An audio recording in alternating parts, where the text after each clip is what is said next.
What is going on, Minties? This is the Uncanny Omar and Miss Lydia.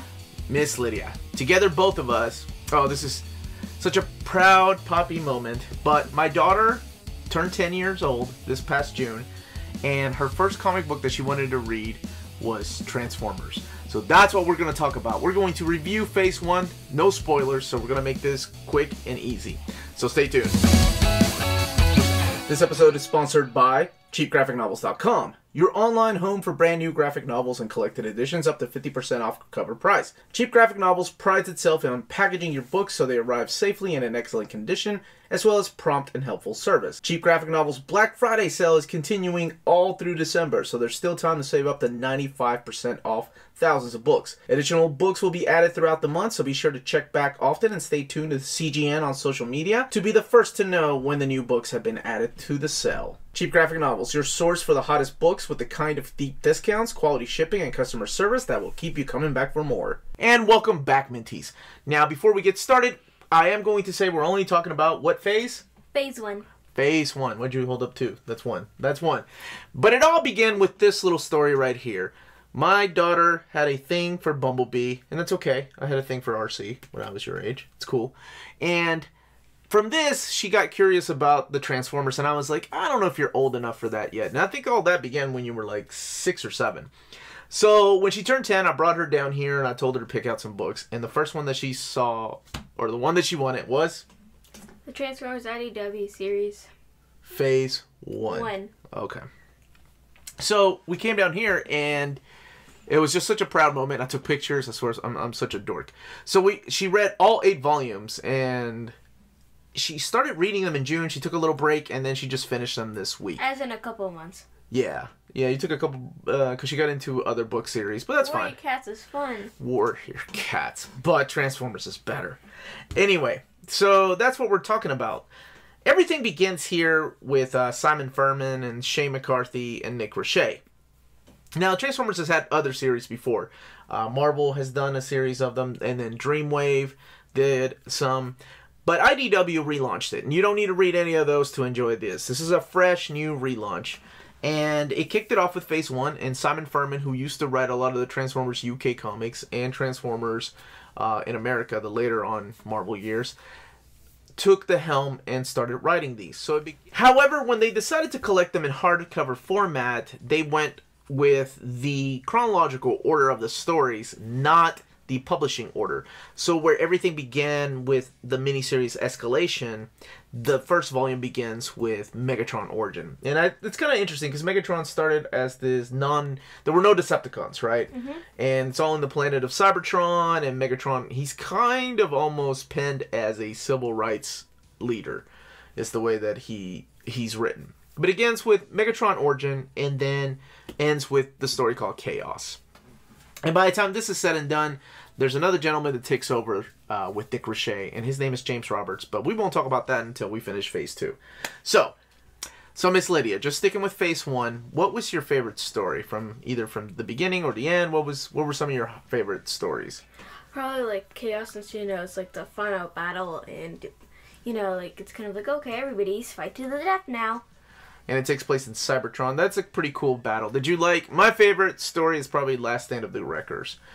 Do you remember that one? Yeah, of course I do. I read them. Well, of course you did. Okay. What did you think about that one? Yeah, I thought it was pretty cool. And also, it was kind of like weird a little bit. Like, they had the Velocity or Veracity. I think that was her name. Like, the girl. Mm-hmm. Velocity? Velocity. Okay. And she helped them. And I was like, okay, then. I just kind of like... It is interesting when you're like because they're robots, there's really no gender, even though some of them look like females. So it's pretty interesting the way that this series is written. Last Night of the Wreckers really stood out to me because it was like a suicide mission of characters that much, if you're familiar with DC Suicide Squad or Marvel's Exiles, I guess, in that way, or Thunderbolts rather, they gather a bunch of like C-list Transformer characters from the day when we used to collect them and make them into wreckers. Some are C-list, because then you also have people like what's the name? Cup. But one of my favorite stories within these pages, though, is All Hail Megatron. And this is a little bit of a spoiler, but not much. It's where Megatron comes and like takes over Earth. Somehow he's won, and all the Decepticons are taking over Earth. How did that make you feel? Because I know you were not a fan of... Who were your least favorite characters in these books? Humans. They're kind of just like, oh, well, oh no, let's go kill all these robots. And that's probably the way we were always just like, oh, well, let's see, oh, they suddenly appeared, I guess they're evil now, let's go kill them. So humans were your least favorite characters, right? Yeah, and I know it's more about the survival of humanity when it comes to that story, but I really enjoyed it. And then by the time, Chaos and Chaos Theory came out, it was wonderful. Who was your favorite artist?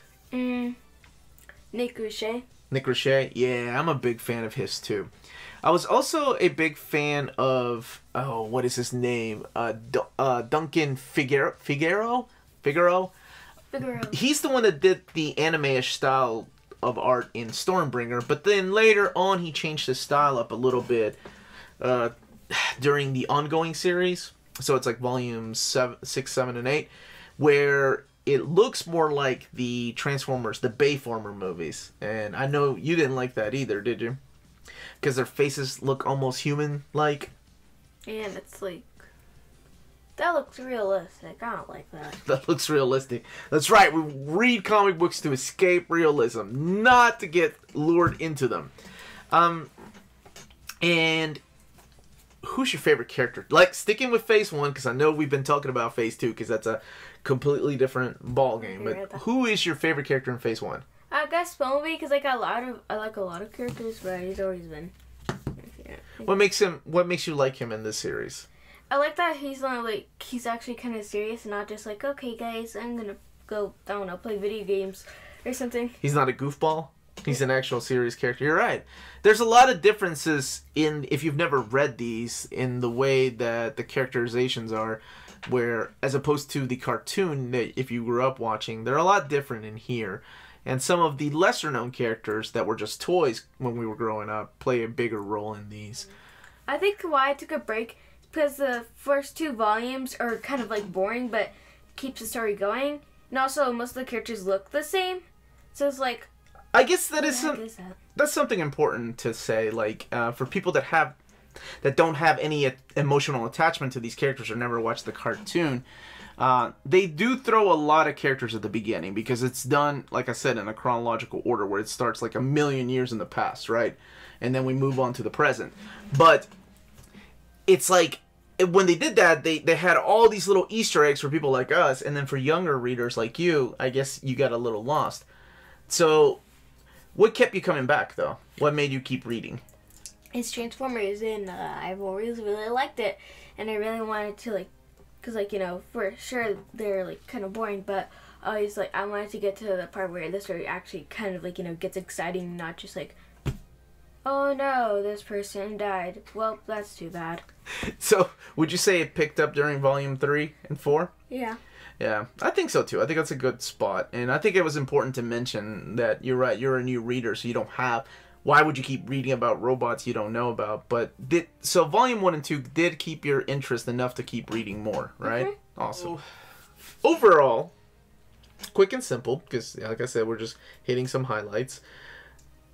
What would you rate this out of 10? What would you rate Phase 1? 8 out of 10. 8 out of 10. So enough to keep you reading, right? Mm-hmm. Enough for you to keep in your interest and wanting to read Phase 2. Because a lot of the questions that I get asked, because going back and rereading this is so fun, knowing what happens in Phase 2. A lot of the questions I get asked are, so do I need to read Phase 1 to enjoy Phase 2? And I usually say, you don't have to. But it depends on your personality, right?